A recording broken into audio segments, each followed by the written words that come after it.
ඉතින් ආශ්මතුනි මෙහි මම ගිජ්ජකූට පර්වතයෙන් පහළට වඩිද්දී ආකාශයේ ඇවිද ඇවිද යන හමක් නැති ස්ත්‍රී රූපයක් දැක්කා.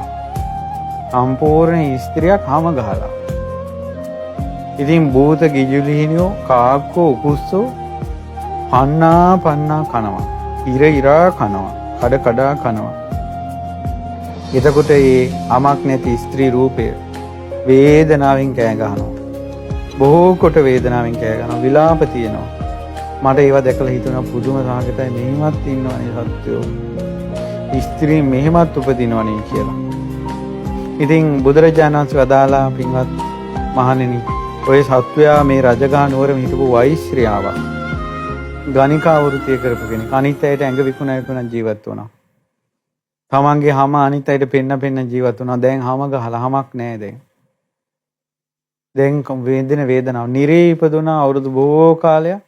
දැන් ওই කාශ්‍යප බුද්ධ ශාසනය කලින් වෙච්ච දේවල්. දැන් මේ පෙරේතෙක් වෙලා.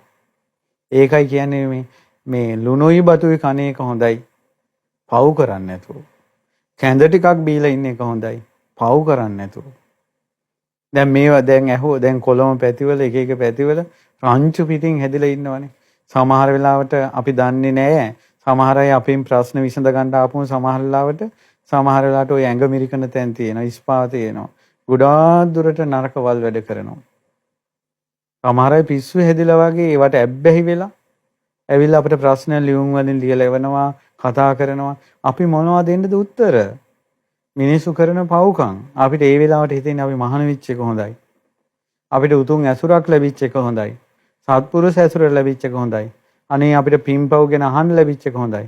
අද කාලේ මිනිසුන්ට සල්ලි තියෙනවා නම් ඕනම ජරාවක්. සල්ලි ලැබෙනවා නම් ඕනම ජරාවක්.